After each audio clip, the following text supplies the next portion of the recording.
ਸਤਿ ਸ਼੍ਰੀ ਅਕਾਲ ਜੀ। ਜਿੰਨੇ ਵੀ ਜਲੰਧਰ ਨਿਵਾਸੀ ਨੇ ਸਾਰਿਆਂ ਨੂੰ ਮੇਰੇ ਵੱਲੋਂ ਗੁੱਡ ਈਵਨਿੰਗ, ਸਤਿ ਸ਼੍ਰੀ ਅਕਾਲ। ਜਿਵੇਂ ਕਿ ਆਪਾਂ ਪਿਛਲੇ ਦਿਨਾਂ 'ਚ ਦੇਖਿਆ, ਕੱਲ 19 ਤਰੀਕ ਤੱਕ ਆਪਣੇ ਜਿਹੜੇ ਹੈਗੇ 47 ਕੋਵਿਡ ਦੇ ਮਰੀਜ਼ ਆਲਰੇਡੀ ਜਿਹੜੇ ਹੈਗੇ ਡਿਟੈਕਟ ਹੋਏ ਨੇ। ਅੱਜ ਵੀ ਇੱਕ ਰਿਪੋਰਟ ਪੋਜ਼ਿਟਿਵ ਆਈ ਹੈ।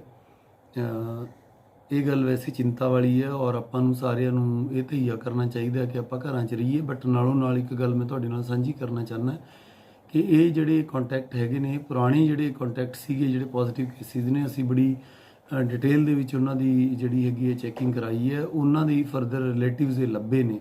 ਪਰ ਬਾਕੀ ਲੋਕਾਂ ਨੂੰ ਮੇਰੀ ਬੇਨਤੀ ਹੈ ਕਿ ਆਪਣੇ ਘਰਾਂ 'ਚ ਰਹੋ ਤਾਂ ਕਿ ਤੁਸੀਂ ਇਸ ਬਿਮਾਰੀ ਤੋਂ ਬਚੇ ਰਹੋ। ਹੁਣ ਕਿਉਂਕਿ ਕੱਲ 20 ਤਰੀਕ ਸੀਗੀ, ministry of home, central government ਔਰ ਪੰਜਾਬ ਸਰਕਾਰ ਵੱਲੋਂ ਵਿਚਾਰ ਕਰਨ ਉਪਰੰਤ ਜਿਹੜੇ ਪ੍ਰਵਾਸੀ ਮਜ਼ਦੂਰ ਨੇ ਉਹਨਾਂ ਦੀ ਸਮੱਸਿਆਵਾਂ ਨੂੰ ਧਿਆਨ ਵਿੱਚ ਰੱਖਦੇ ਹੋਏ ਇਹ ਫੈਸਲਾ ਲਿੱਤਾ ਗਿਆ ਹੈ ਕਿ ਕੁਝ ਏਰੀਆ ਦੇ ਵਿੱਚ ਜਿਹੜੀ ਇੰਡਸਟਰੀ ਹੈਗੀ ਹੈ, ਉਹ ਮੈਂ ਡਿਟੇਲ ਤੁਹਾਨੂੰ ਦੱਸੂਗਾ। ਉਹ ਇਸ ਸ਼ਰਤ ਤੇ ਚੱਲ ਸਕਦੀ ਹੈ, ਜਾਂ ਤਾਂ ਜਿਹੜਾ ਇੰਡਸਟਰੀਲਿਸਟ ਹੈਗਾ ਉਹ ਜਿਹੜੇ 10 ਜਾਂ 10 ਤੋਂ ਵੱਧ ਜਿਹਦੇ ਕੋਲ ਮਜ਼ਦੂਰ ਨੇ, ਜਾਂ ਤਾਂ ਉਹ ਉਹਨਾਂ ਦੇ ਮਜ਼ਦੂਰਾਂ ਦੇ ਰਹਿਣ ਦਾ ਪ੍ਰਬੰਧ ਆਪਦੀ ਫੈਕਟਰੀ 'ਚ ਕਰੇਗਾ ਔਰ ਉੱਥੇ ਹੀ ਉਹਨਾਂ ਦਾ ਖਾਣ ਪੀਣ ਦਾ, ਸੋਸ਼ਲ ਡਿਸਟੈਂਸਿੰਗ ਦਾ, ਦਵਾਈ ਬੂਟੀ ਦਾ ਸਾਰਾ ਸ਼ੈਲਟਰ ਸਾਰਾ ਪ੍ਰਬੰਧ ਉੱਤੇ ਹੋਏਗਾ। ਜਾਂ ਫਿਰ ਜੇ ਉਹ ਨੇੜੇ ਦੇ ਕਿਸੇ ਏਰੀਏ ਤੋਂ ਆਉਂਦੇ ਨੇ ਤਾਂ ਪ੍ਰਾਈਵੇਟ ਬੱਸ ਰਾਹੀਂ, ਜਿਹਦਾ ਕਿ ਪਾਸ ਸਾਡੇ ਸਰਕਾਰ ਵੱਲੋਂ ਦਿੱਤਾ ਜਾਵੇਗਾ, ਉਹ ਉਹਨਾਂ ਨੂੰ ਰੋਜ਼ ਲੈ ਕੇ ਆਉਣੇ ਪੈਣਗੇ। ਬਟ ਇੱਕ ਬੱਸ ਦੇ ਵਿੱਚ 40% ਸੀਟਾਂ ਹੀ ਭਰੀਆਂ ਜਾਣਗੀਆਂ ਔਰ ਜਿਹੜਾ ਸੋਸ਼ਲ ਡਿਸਟੈਂਸਿੰਗ ਹੈ ਉਹਨੂੰ ਮੇਨਟੇਨ ਕੀਤੀ ਜਾਏਗੀ। ਇਹ ਜਿਹੜੇ ਏਰੀਆਜ਼ ਨੇ, ਇਹ ਕਿਹੜੀ ਇੰਡਸਟਰੀ ਚਾਲੂ ਕੀਤੀ ਜਾ ਸਕਦੀ ਹੈ ਮੈਂ ਦੱਸ ਦਿੰਦਾ। ਪਿੰਡਾਂ ਦੇ ਵਿੱਚ ਜਿਹੜੀ ਇੰਡਸਟਰੀ ਹੈ ਮਿਊਨਿਸਪਲ ਕਾਰਪੋਰੇਸ਼ਨ ਤੋਂ ਬਾਹਰ, ਸ਼ਹਿਰਾਂ ਦੇ ਵਿੱਚ ਮੈਨੂਫੈਕਚਰਿੰਗ ਤੇ ਇੰਡਸਟਰੀਅਲ ਐਸਟੈਬਲਿਸ਼ਮੈਂਟ ਜਿਹੜੇ ਵੀ ਹੈਗੇ ਨੇ ਸਪੈਸ਼ਲ ਇਕਨੋਮਿਕ ਜ਼ੋਨ ਦੇ ਵਿੱਚ ਨੇ ਜਾਂ ਐਕਸਪੋਰਟ ਓਰੀਐਂਟਡ ਯੂਨਿਟ ਹੈਗੇ ਨੇ ਔਰ ਜਿਹੜੇ ਕਿ ਕਿਸੇ ਇੰਡਸਟਰੀਅਲ ਸਟੇਟ ਜਾਂ ਇੰਡਸਟਰੀਅਲ ਟਾਊਨਸ਼ਿਪ 'ਚ ਨੇ। ਇਸ ਤੋਂ ਇਲਾਵਾ manufacturing industrial unit essential goods ਦੇ ਨੇ, ਜਿਹੜੇ ਕਿ ਦਵਾਈਆਂ ਨਾਲ ਜਾਂ ਰॉ ਮਟੀਰੀਅਲ ਕੋਈ ਐਸੀ ਚੀਜ਼ ਦਾ ਜਿਹੜੀ ਕਿ ਐਸੈਂਸ਼ੀਅਲ ਗੁੱਡਸ ਦੇ ਵਿੱਚ ਫਾਲ ਕਰਦੀ ਹੋਏ। ਫੂਡ ਪ੍ਰੋਸੈਸਿੰਗ ਯੂਨਿਟ ਨੇ ਜਿਹੜੇ ਕਿ ਪਿੰਡੂ ਏਰੀਏ ਦੇ ਵਿੱਚ ਨੇ। ਔਰ ਇਸ ਤੋਂ ਇਲਾਵਾ ਆਈਟੀ ਇੰਡਸਟਰੀ ਹੈ, ਉਹਦਾ ਹਾਰਡਵੇਅਰ ਜਿਹੜਾ ਬਣਦਾ।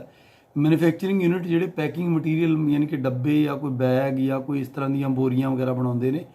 ਆਇਲ ਤੇ ਗੈਸ ਐਕਸਪਲੋਰੇਸ਼ਨ, ਬ੍ਰਿਕ ਕਿਲਨ ਮਤਲਬ ਜਿਹੜੇ ਭੱਠੇ ਨੇ, ਇਹਨਾਂ ਦੀ ਆਗਿਆ ਦੇਣ ਲਈ ਇੱਕ 4 ਮੈਂਬਰੀ ਕਮੇਟੀ ਹੈ। ਸਾਡੇ GMDIC ਨੇ ਭੋਲਾ ਸਿੰਘ ਬਰਾੜ ਸਾਹਿਬ, deputy director factories Makhan Singh ji ਨੇ, ਜਗਜੀਤ ਸਿੰਘ ਜੀ ਨੇ ਡਿਪਟੀ ਡਾਇਰੈਕਟਰ ਫੈਕਟਰੀਜ਼ ਔਰ ਬਲਜੀਤ ਸਿੰਘ ALC ਨੇ ਅਸਿਸਟੈਂਟ ਲੇਬਰ ਕਮਿਸ਼ਨਰ। ਇਹ ਅਪਲਾਈ ਕਰਨ ਤੋਂ ਪਹਿਲਾਂ ਜਿਹੜਾ ਵੀ ਕੋਈ ਇੰਡਸਟਰੀਲਿਸਟ ਹੈ ਉਹਨੂੰ MHA ਦੀ ਗਾਈਡਲਾਈਨਸ ਦੇ ਤਹਿਤ ਜਿਹੜੀ ਅਨੈਕਸ਼ਰ 2 ਹੈ ਉਹਦੀ ਸਹਿਮਤੀ ਦੇਣੀ ਪੈਣੀ ਹੈ ਔਰ ਉਹਨੂੰ ਸਮੇਂ-ਸਮੇਂ ਤੇ ਜਿਹੜੇ ਵਰਕਰ ਨੇ ਉਹਨਾਂ ਦਾ ਪੂਰਾ ਧਿਆਨ ਰੱਖਣਾ ਪੈਣਾ ਹੈ। ਕਿਸੇ ਵਰਕਰ ਦੀ ਅਗਰ ਸਿਹਤ ਖਰਾਬ ਹੁੰਦੀ ਹੈ ਤਾਂ ਉਹਦੀ ਸੂਚਨਾ ਤੁਰੰਤ ਸਿਵਲ ਸਰਜਨ ਨੂੰ ਦੇਣੀ ਪੈਣੀ ਹੈ ਔਰ ਸਿਵਲ ਹਸਪਤਾਲ ਦੇ ਵਿੱਚ ਉਹਨੂੰ ਦਾਖਲ ਕਰਾਉਣਾ ਪੈਣਾ ਹੈ ਜਿਹੜਾ ਮਜ਼ਦੂਰ ਹੈਗਾ। ਜਿਹੜਾ ਅਨੈਕਸ਼ਰ 2 ਹੈ ਮੈਂ ਡਿਟੇਲ 'ਚ ਨਹੀਂ ਦੱਸ ਰਿਹਾ, ਇਹ GMDIC ਦਫ਼ਤਰ ਤੋਂ ਔਰ ਮੇਰਾ ਆਰਡਰ ਜਦੋਂ ਤੋਂ WhatsApp 'ਤੇ ਸਰਕੂਲੇਟ ਹੁੰਦਾ ਤਾਂ ਤੁਹਾਨੂੰ ਪਤਾ ਲੱਗ ਜਾਏਗਾ। ਇਹਦੇ 'ਚ ਮੋਟੇ ਤੌਰ 'ਤੇ ਇਹ ਹੈ ਕਿ ਜਿਹੜਾ ਇੰਡਸਟਰੀਲਿਸਟ ਹੈਗਾ ਉਹਨੂੰ ਆਪਣੀ ਫੈਕਟਰੀ ਦੀ ਜਿਹੜਾ ਗੇਟ ਹੈਗਾ ਜਾਂ ਅੰਦਰ ਕੋਈ ਖਾਣ ਪੀਣ ਵਾਲਾ ਰੂਮ ਹੈਗੇ ਨੇ, ਆਫਿਸ ਹੈ, ਲਿਫਟਾਂ ਹੈਗੀਆਂ ਨੇ, ਪੌੜੀਆਂ ਨੇ, ਵਾਸ਼ਰੂਮ, ਟਾਇਲਟ, ਵਾਲਸ, ਇਹ ਸਾਰੇ ਡੇਲੀ ਸੈਨੀਟਾਈਜ਼ ਕਰਨੇ ਪੈਣਗੇ। ਜਿਹੜੀ ਬੱਸ ਵਰਕਰਾਂ ਨੂੰ ਲੈ ਕੇ ਆਉਂਦੀ ਹੈ 40% ਤੋਂ ਜ਼ਿਆਦਾ ਭਰਨੀ ਨਹੀਂ ਹੈ। ਵਹੀਕਲ ਜਾਂ ਮਸ਼ੀਨਰੀ ਅਗਰ ਕੋਈ ਯੂਨਿਟ 'ਚ ਜਾਂਦੀ ਹੈ ਉਹਨੂੰ ਹਰ ਰੋਜ਼ ਸੈਨੀਟਾਈਜ਼ ਕਰਨਾ ਹੈ। ਥਰਮਲ ਸਕੈਨਿੰਗ ਕਰਨੀ ਹੈ EMPLOYEES ਦੀ। ਮੈਡੀਕਲ ਇੰਸ਼ੋਰੈਂਸ ਕਰਾਉਣੀ ਹੈ, ਸਾਰੇ EMPLOYEES ਦੀ ਮੈਡੀਕਲ ਇੰਸ਼ੋਰੈਂਸ ਕਰਾਉਣ ਤੋਂ ਬਾਅਦ ਹੀ ਆਗਿਆ ਮਿਲੇਗੀ। ਹੈਂਡ ਵਾਸ਼ ਤੇ ਸੈਨੀਟਾਈਜ਼ਰ EMPLOYE ਨੂੰ ਦੇਣਾ ਹੈਗਾ। ਵਰਕ ਪਲੇਸ ਦੇ ਵਿੱਚ ਗੈਪ ਰੱਖਣਾ ਬੰਦਿਆਂ ਦੇ ਵਿੱਚ 2-2 ਮੀਟਰ ਦਾ। ਲਾਰਜ ਗੈਦਰਿੰਗਸ 10 ਤੋਂ ਵੱਧ ਦੀਆਂ ਨਹੀਂ ਕਰਨੀਆਂ। ਛੋਟੇ ਗਰੁੱਪਸ ਦੇ ਵਿੱਚ EMPLOYEES ਦੀ ਸਿਟਿੰਗ ਅਰੇਂਜਮੈਂਟ ਕਰਨੀ ਹੈ ਔਰ ਸਟੇਅਰ ਕੇਸ ਜਿਹੜੀ ਹੈਗੀ ਹੈ ਉਹ ਅਗਰ ਪ੍ਰਯੋਗ ਕਰਦੇ ਹੋਏ ਹੱਥ ਬਿਲਕੁਲ ਸਾਫ਼ ਰੱਖਣਾ। ਗੁਟਕਾ, ਤੰਬਾਕੂ, ਪਾਨ ਇਹ ਸਾਰਾ ਬੰਦ ਹੋਏਗਾ ਫੈਕਟਰੀਆਂ ਦੇ ਵਿੱਚ ਔਰ ਜਿਹੜੇ ਗੈਰ ਜ਼ਰੂਰੀ ਬੰਦੇ ਨੇ ਉਹ ਨਹੀਂ ਜਾਣਗੇ। ਜਿਹੜੇ ਵਰਕਰ ਨੇ ਉਹਨਾਂ ਦੇ ਕੋਈ ਪਾਸ ਨਹੀਂ ਹੋਣਗੇ ਕਿਉਂਕਿ ਜਾਂ ਤਾਂ ਉਹ ਅੰਦਰ ਰਹਿਣਗੇ ਜਾਂ ਬੱਸ 'ਚ ਬਹਿ ਕੇ ਆਉਣਗੇ। ਜਿਹੜੇ ਬੱਸਾਂ ਦੇ ਪਾਸ ਨੇ ਉਹ GMDIC ਆਨਲਾਈਨ ਅਪਲਾਈ ਕਰਾਉਣਗੇ ਔਰ ਇਹ ਜਿਹੜੇ ਹੈਗੇ ਨੇ ਸਾਡੇ SDM ਸਾਹਿਬ ਅਪਰੂਵ ਕਰਨਗੇ। ਔਰ ਜਿਹੜੇ ਇਹ ਨਾਲ ਦੀ ਨਾਲ ਅਗਰ ਕਿਸੇ ਦੀ ਸਿਹਤ ਖਰਾਬ ਹੁੰਦੀ ਹੈ ਇਹ ਸਾਨੂੰ ਦੱਸਣਾ ਹੈ ਸਿਵਲ ਹਸਪਤਾਲ ਨੂੰ ਔਰ ਸਾਰੇ ਇੰਡਸਟਰੀਲਿਸਟਾਂ ਨੂੰ ਇਸ ਤੇ ਪਹਿਲਾਂ ਸਹਿਮਤੀ ਦੇਣੀ ਪਏਗੀ। ਫਿਰ ਇਹ ਕਮੇਟੀ ਹੈ ਜਿਹੜੀ ਉੱਥੋਂ ਦੀ ਫੈਕਟਰੀ ਵਿਜ਼ਿਟ ਕਰਕੇ ਅਗਰ ਉਹਨਾਂ ਦੀ ਤਸੱਲੀ ਹੋਏਗੀ ਫਿਰ ਹੀ ਇਹਨੂੰ ਚਲਾਉਣ ਦੀ ਆਗਿਆ ਦਿੱਤੀ ਜਾਵੇਗੀ। ਔਰ ਚਲਾਉਣ ਦੀ ਆਗਿਆ ਇਹ ਨਹੀਂ ਕਿ ਹਰੇਕ ਏਰੀਏ 'ਚ ਹੋਵੇ।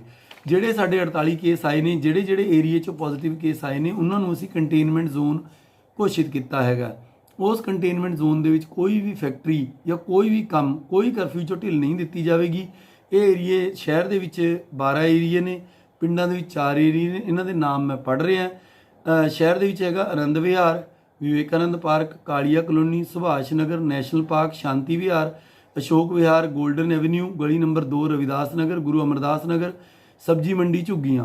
फिर इस तो अगे दूजा एरिया है राजा गार्डन एक्सटेंशन, महाराजा गार्डन, तारा सिंह एवेन्यू। उस तो अगे रविदास नगर, चंडीगढ़ मुहल्ला, शिवाजी नगर। उस तो अगे मिठा बाजार, भैरव बाजार, लाल बाजार, किला मुहल्ला। उस तो अगे 5वें नंबर पर है नीला महल, करार खां मुहल्ला। उस तो अगे 6 नंबर पर पुरानी सब्जी मंडी, गुड़ मंडी, बांस बाजार, कोतवाली बाजार, इमाम नासर, नौरिया बाजार, भाटड़ा मुहल्ला। 7 नंबर पर नरैण नगर इस दे नाल लगदियां पक्का बाग कलोनी ਦੀਆਂ 2 ਲਾਈਨਾਂ। ਉਸ ਤੋਂ ਅੱਗੇ ਹੈਗਾ ਜੱਟਪੁਰਾ, ਚਰਨਜੀਤਪੁਰਾ। 9 ਨੰਬਰ ਤੇ ਹੈ ਬਸਤੀ ਸੇਖ ਅਤੇ ਮੰਗੂ ਬਸਤੀ ਦੀਆਂ ਨਾਲ ਲੱਗਦੀਆਂ 2 ਲਾਈਨਾਂ। 10 ਨੰਬਰ ਤੇ ਹੈ ਬਾਲਮੀਕੀ ਮਹੱਲਾ ਤੇ ਇਸ ਦੇ ਨਾਲ ਲੱਗਦੇ ਆਬਾਦਪੁਰੇ ਦੀਆਂ 2 ਲਾਈਨਾਂ। 11 ਨੰਬਰ ਤੇ ਨਿਜਾਤਮ ਨਗਰ ਤੇ ਨਰੈਣ ਨਗਰ। 12 ਨੰਬਰ ਤੇ ਮਖਦੂਮਪੁਰਾ। ਇਹ ਸਾਰੇ ਉਹ ਏਰੀਏ ਨੇ ਜਿੱਥੋਂ ਕੋਈ ਨਾ ਕੋਈ ਪੋਜ਼ਿਟਿਵ ਕੇਸ ਆਇਆ ਹੈ। ਪਿੰਡੂ ਏਰੀਏ ਦੇ ਵਿੱਚ ਤਲਵੰਡੀ ਭੀਲਾਂ, ਸਬ ਤਹਿਸੀਲ ਕਰਤਾਰਪੁਰ, ਕੋਟਲਾ ਹੀਰਾ ਤਹਿਸੀਲ ਸ਼ਾਹਕੋਟ, ਵਿਰਕ ਬੜਾ ਪਿੰਡ ਤਹਿਸੀਲ ਫਲੌਰ ਤੇ ਇੱਕ ਜ਼ਿਲ੍ਹਾ ਕਪੂਰਥਲਾ ਦੇ ਸਾਡੇ ਕਾਰਨਰ ਤੇ ਪਿੰਡ ਪੈਂਦਾ ਪਿੰਡ ਕੋਟ ਕਰਾਰ ਖਾਂ। ਇਹ ਚਾਰੇ ਜਿਹੜੇ ਪਿੰਡ ਨੇ ਇਹਨਾਂ ਦੀ ਹਦੂਦ ਤੋਂ 5 ਕਿਲੋਮੀਟਰ ਦੇ ਘੇਰੇ 'ਚ ਜਿਹੜੇ ਪਿੰਡ ਆਉਂਦੇ ਨੇ ਉਹ ਵੀ ਕੰਟੇਨਮੈਂਟ ਜ਼ੋਨ 'ਚ ਆਣਗੇ। ਕੰਟੇਨਮੈਂਟ ਜ਼ੋਨ 'ਚ ਤਾਂ ਬਿਲਕੁਲ ਸੀਲ ਰਹੇਗਾ, ਜਿਹੜੀ ਜ਼ਰੂਰੀ ਅਸ਼ੀਆ ਉਹ ਘਰੋਂ ਘਰੀ ਜਾਣਗੀਆਂ। ਜਿਹੜਾ ਬਾਕੀ ਜ਼ਿਲ੍ਹਾ ਵੀ ਹੈ ਮੈਂ ਕਲੀਅਰ ਕਰ ਦੇਵਾਂ, ਕਰਫਿਊ ਪਹਿਲਾਂ ਦੀ ਤਰ੍ਹਾਂ ਜਾਰੀ ਰਹੇਗਾ। ਸਿਰਫ ਇਹ ਇੰਡਸਟਰੀ ਜਿਹੜੀ ਹੈਗੀ ਹੈ ਇਹ ਵੀ GMDIC ਦੀ ਜਿਹੜੀ 4 ਮੈਂਬਰੀ ਕਮੇਟੀ ਹੈ ਉਹਨਾਂ ਤੋਂ ਆਗਿਆ ਲੈ ਕੇ ਪਾਸ ਲੈ ਕੇ ਜਦੋਂ ਸਾਰੀ ਆਗਿਆ ਮਿਲ ਗਈ ਫਿਰ ਆਪਦੀ ਪ੍ਰੋਡਕਸ਼ਨ ਤੇ ਐਕਸਪੋਰਟ ਸ਼ੁਰੂ ਕਰ ਸਕਦੇ ਆ। ਕਰਫਿਊ 'ਚ ਕੋਈ ਢਿੱਲ ਨਹੀਂ ਹੈਗੀ। ਇਸ ਤੋਂ ਇਲਾਵਾ ਇਹ ਹੈਗਾ ਕਿ ਸੈਂਟਰਲ ਗਵਰਨਮੈਂਟ ਦੇ ਜਿਹੜੇ ਆਫਿਸਿਸ ਨੇ ਉਹ ਆਨਲਾਈਨ ਪਾਸ ਲੈ ਕੇ ਆਪਣਾ ਜਿਹੜਾ ਕੰਮ ਹੈ ਚਾਲੂ ਕਰ ਸਕਦੇ ਆ, ਪਰ ਇਹਦੇ ਲਈ ਆਨਲਾਈਨ ਪਾਸ ਲੈਣੇ ਜ਼ਰੂਰੀ ਹੋਣਗੇ। ਉਸ ਤੋਂ ਇਲਾਵਾ ਸਰਕਾਰ ਦੀਆਂ ਜਿਹੜੀਆਂ ਸੜਕਾਂ ਤੇ ਨਹਿਰਾਂ ਦਾ ਜਿਹੜਾ ਕੰਮ ਹੈ, ਕਿਉਂਕਿ ਅੱਗੇ ਸੌਣੀ ਦੀ ਫਸਲ ਆਣੀ ਹੈ, ਇਹ ADC ਡਿਵੈਲਪਮੈਂਟ ਵਿਸ਼ੇਸ਼ ਤਰੰਗਲ ਜੀ ਤੋਂ ਆਗਿਆ ਲੈ ਕੇ ਖਾਸ ਕੇਸਾਂ 'ਚ ਕੰਮ ਸ਼ੁਰੂ ਹੋ ਸਕਦਾ। ਪੰਜਾਬ ਸਰਕਾਰ ਦੇ ਜਿਹੜੇ ਅਫਸਰ ਪਹਿਲਾਂ ਵਾਂਗੂ ਦਫ਼ਤਰਾਂ 'ਚ ਕੰਮ ਕਰ ਰਹੇ ਉਹ ਕਰਦੇ ਰਹਿਣਗੇ। ਹੈਲਥ ਸਰਵਿਸਿਜ਼ ਦੇ ਵਿੱਚ ਪਹਿਲਾਂ ਹੀ ਸਾਡੀ OPD ਜਲੰਧਰ ਜ਼ਿਲ੍ਹੇ 'ਚ ਸਾਰੀ ਜਿਹੜੀ ਅੰਗਰੇਜ਼ੀ ਦਵਾਈਆਂ ਦੀ ਖੁੱਲ੍ਹੀ ਹੈ। ਇਸ ਦੇ ਨਾਲੋਂ ਨਾਲ ਆਯੂਸ਼, ਆਯੁਰਵੇਦਾ, ਹੋਮਿਓਪੈਥੀ, ਯੂਨਾਨੀ ਸਾਰੇ ਇਹ ਡਾਕਟਰ ਵੀ ਆਪਦੀ OPD ਖੋਲ੍ਹ ਸਕਦੇ ਆ। ਵੈਟਰਨਰੀ ਡਾਕਟਰ ਵੀ ਆਪਦੀ OPD ਖੋਲ੍ਹਣਗੇ ਔਰ ਇਹਨਾਂ ਦੇ ਜਿਹੜੇ ਆਪਦੇ ਹਸਪਤਾਲਾਂ ਦੇ ਆਇਡੈਂਟੀ ਕਾਰਡ ਹੈ ਉਹੀ ਪਾਸ ਮੰਨੇ ਜਾਣਗੇ। ਇਹਨਾਂ ਨੂੰ ਵੱਖਰਾ ਪਾਸ ਲੈਣ ਦੀ ਕੋਈ ਲੋੜ ਨਹੀਂ ਹੈਗੀ। ਇਸ ਤੋਂ ਇਲਾਵਾ ਡਰੱਗ ਬਣਾਉਣ ਵਾਲੀਆਂ ਫੈਕਟਰੀਆਂ, ਦਵਾਈਆਂ ਦੀਆਂ ਫੈਕਟਰੀਆਂ, pharmaceutical unit, medical devices, oxygen ਦਾ ਪੈਕਿੰਗ ਮਟੀਰੀਅਲ, ਰॉ ਮਟੀਰੀਅਲ, ਇਹ ਸਾਰੀਆਂ ਜਿਹੜੀਆਂ ਫੈਕਟਰੀਆਂ ਕਿਉਂਕਿ ਇਹ ਜਾਨ ਬਚਾਉਣ ਲਈ ਜ਼ਰੂਰੀ ਨੇ ਇਹ ਵੀ ਆਪਦਾ ਕੰਮ ਸ਼ੁਰੂ ਕਰ ਸਕਦੀਆਂ ਨੇ, ਪਰ GMDIC ਤੋਂ ਇਹਨਾਂ ਨੂੰ ਇੱਕ ਵਾਰੀ ਆਪਦੀ ਆਗਿਆ ਲੈਣੀ ਪੈਣੀ ਹੈ। ਇੰਸ਼ੋਰੈਂਸ ਕੰਪਨੀ ਜਿਹੜੀਆਂ 10 ਵਜੇ ਤੋਂ 5 ਵਜੇ ਤੱਕ ਆਪਦਾ ਸਰਵਰ ਅਪ ਕਰਨ ਦੇ ਲਈ ਔਰ ਆਪਦਾ ਜਿਹੜਾ ਕਲੋਜ਼ਿੰਗ ਦਾ ਕੰਮ ਕਰਨ ਲਈ ਖੁੱਲ੍ਹ ਸਕਦੀਆਂ ਨੇ, ਪਰ ਇਹਨਾਂ ਤੇ ਕੋਈ ਵੀ ਗ੍ਰਾਹਕ ਨੂੰ ਡੀਲ ਨਹੀਂ ਕੀਤਾ ਜਾਵੇਗਾ ਔਰ ਇਹਦੇ ਜਿਹੜੇ ਮੁਲਾਜ਼ਮ ਨੇ ਸੋਸ਼ਲ ਡਿਸਟੈਂਸਿੰਗ ਬਣਾਈ ਰੱਖਣਗੇ ਔਰ ਆਨਲਾਈਨ ਪਾਸ ਲੈ ਕੇ ਹੀ ਇਹ ਆਪਦੇ ਦਫ਼ਤਰ ਦੇ ਵਿੱਚ ਜਾ ਸਕਦੇ ਨੇ। ਇਸ ਤੋਂ ਇਲਾਵਾ ਜਿਹੜੇ ਹੈਗੇ ਨੇ ਆਂਗਨਵਾੜੀ ਵਰਕਰ ਘਰੋਂ ਘਰੀ ਜਾ ਕੇ ਖਾਣਾ ਦੇ ਸਕਦੇ ਨੇ ਬੱਚਿਆਂ ਦਾ, ਔਰ ਜਿਹੜੇ ਕੋਈ ਅਪਾਹਜ ਆਸ਼ਰਮ ਨੇ ਉਹ ਵੀ ਖੁੱਲ੍ਹ ਸਕਦੇ ਨੇ, ਗਊਸ਼ਾਲਾਵਾਂ ਨੇ ਉਹ ਵੀ ਖੁੱਲ੍ਹ ਸਕਦੀਆਂ ਨੇ, ਔਰ ਜਿਹੜੇ ਕੋਈ ਅਪਾਹਜ ਬੱਚਿਆਂ ਦੇ ਆਸ਼ਰਮ ਜਿਵੇਂ ਕਿ ਮੈਂ ਪਹਿਲਾਂ ਦੱਸਿਆ ਬਿਰਧ ਆਸ਼ਰਮ ਹੈ ਉਹ ਖੁੱਲ੍ਹ ਸਕਦੇ ਨੇ।